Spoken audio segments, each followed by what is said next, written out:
So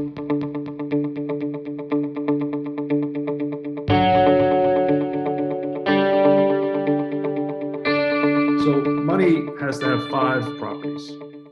It needs to be divisible, durable, portable, recognizable, and scarce. So, and the market naturally selects for these features, essentially. So monetary metals historically best satisfied those five properties. And of the monetary metals, gold was the most scarce, measured by its stock to flow ratio. And the stock to flow is basically stock is the existing supply divided by flow, which is the annually generated new supply. So because gold is indestructible, and it's basically every ounce that's ever been mined is still part of its extant stock, and then its flow is the lowest of the monetary metals per unit of stock, so it inflates at around 2% per year, right? That's what made gold money. So of all the technologies in the world, monetary metals were the most divisible, durable, recognizable, portable. Of those, gold was the most scarce. That's why it became money in the world. So when you look at money through the lens of those five properties and evaluate Bitcoin, you see that it's basically an order of magnitude or more better. Because Bitcoin is just pure information, it can be infinitely subdivided and recombined at near zero cost. So it's basically perfectly divisible. Information does not decompose, especially when it's stored in a distributed form, right? Like books, for instance, can outlast empires, like the Bible. It's, as we know, information's basically infinitely portable because you can beam it around the world at the speed of light. And we also know that information is highly recognizable. It's like the most objectively discernible substance in the universe, like the written word itself. And then the real critical breakthrough with Bitcoin, information already had those properties before, but no one had a way to make information reliably scarce, provably scarce. And that's what Satoshi's breakthrough is that he was able to combine this amalgamation of game theory, thermodynamics, and individual self-interest to make Bitcoin programmatically and absolutely scarce. So it's even more scarce than gold. It has a stock to flow ratio at this halving epoch. So every 4 years, it becomes more scarce. So the stock to flow ratio doubles. So right now, its stock to flow ratio is in the neighborhood of 55, which is the same as gold's. And then in the year 2024, it will double again to 110. And it doubles every 4 years thereafter until reaching infinity when there's no, the last Bitcoin is mined in the year 2140. And so that's what's happening. That's why it's the fastest growing asset in history. It's grown, I think the number is I can't remember if it was 9 million or 900 million% since inception. It's a staggering number. We've never seen any asset grow as fast as Bitcoin. And, if you're a gold bug and you believe in gold, I think you really need to ask yourself from a first principles standpoint, why did gold become money? What are the properties of gold that made it be selected on the free market as money? And once you answer those questions and evaluate Bitcoin through that framework, you will come to understand why it is such a big deal. It is impossible to guarantee a fixed supply of anything physical in the world. Everything physical in the world, including gold, is just a function of how much time we allocate towards its production, right? So everything before Bitcoin was just relatively scarce. That's as good as it could be, except time, right? Time is the only thing we can't change the supply of, so to speak.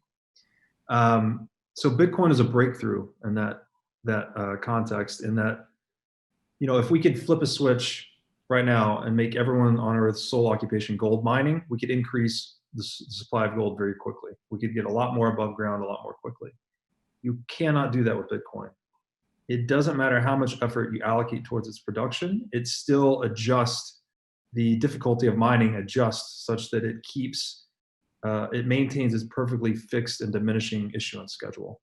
So I make the case basically that the absolute scarcity of money is a one-time discovery in the same way that the number zero was a one-time discovery. And it is kind of like the capstone of the whole system.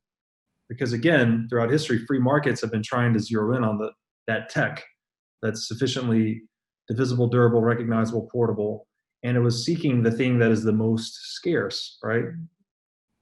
And Bitcoin basically, it optimizes that. It perfects scarcity. It has a 0% terminal inflation rate.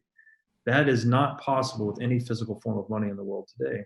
It adds this additional feature, which it's, you call it securability, right? Some people call it unconfiscatability. Some people call it seizure resistance. You could say Bitcoin is theft-proof money.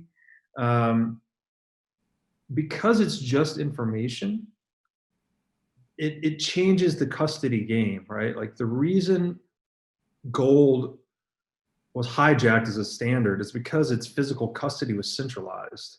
And then central banks built pyramid schemes on top of it called fiat currency, which were just promises to gold, right? So they hoarded all the real money, they issued promises to money, then they violated trust in those promises. Basically, that's the whole game. But with Bitcoin, you get, not your keys, not your coin. You have this method of instantaneous final settlement. And then when you hold the keys, it's just pure information. So you can store it in a computer, you can store it in your mind, you can write it down on a sheet of paper, and you can chop up the keys and store it with multiple people within circles of trust. So it becomes like, it changes the economics of violence. Like you can't executive order 6102 Bitcoin. I mean, you can, the government could say, hey, we're going to confiscate all your Bitcoin, submit it to the government to go to jail. But it's like, how do you enforce that? Right. So it's kind of it's a bit of a mysterious quality, but it's a very big deal. It's sort of everywhere and nowhere. And it's very resistant to seizure, which is disruptive to government business models that are built entirely on taxation and confiscation via inflation. So that's why Bitcoin is such a big deal to our even our concept of the nation state or the central bank. It's not even arguable, actually, whether Bitcoin's better or not across those 5 properties we just laid out. Like it's objectively better across all of them, and it's harder to seize, right? So it's objectively better than gold, but it is only 11 years old. Gold has a 5,000-year history, right? That and money, if you think of money as this insurance policy against uncertainty, right? It's the asset we hold to have pure optionality in the marketplace. So the more uncertainty there is, the higher the demand for cash tends to be, as we're seeing in the world today, right? Investors are sitting on record amounts of US dollars because there's a lot of uncertainty clearly in the world economy. That requires time, that requires time to become trusted. And frankly, we've never seen anything monetize in real time. Right? Gold was the last thing that followed this path, right? That took 5,000 years. Now all of a sudden we're seeing its digital counterpart monetize along a similar path, but on a much more compressed time scale. As gold was, it was a store of value initially. Then after it accreted enough value, it became a medium of exchange. And then finally, after it was widely accepted enough as a medium of exchange, people started to denominate prices in it, and it became a unit of account. And Bitcoin's just kind of at that first stage. And Nassim Taleb, he calls this the Lindy effect. Basically, is the longer a technology exists, the longer its life expectancy becomes, right? Because so the analogy there is the internet. If you polled people in the 1990s and said, hey, do you think the internet's going to be a permanent feature of your life? You might get mixed responses, right? 50-50. If you conducted the same poll today, you would resoundingly hear, like, everyone more than likely agrees the internet's a permanent feature of modernity. And I think Bitcoin's is following the same path. But that is the one valid point, in my opinion, of gold over Bitcoin, is that it has just such a humongous head start in terms of that Lindy effect, and that it's accreted so much trust over time. It is the trustless asset, right? When things get hairy in the world economy, people fly to the trustlessness of gold. Those who can get access to gold go into gold, right? Bitcoin's competing for this very ancient monetary title, and it's only 11 years in. So although in the digital world things move a lot faster, this is still going to take some time.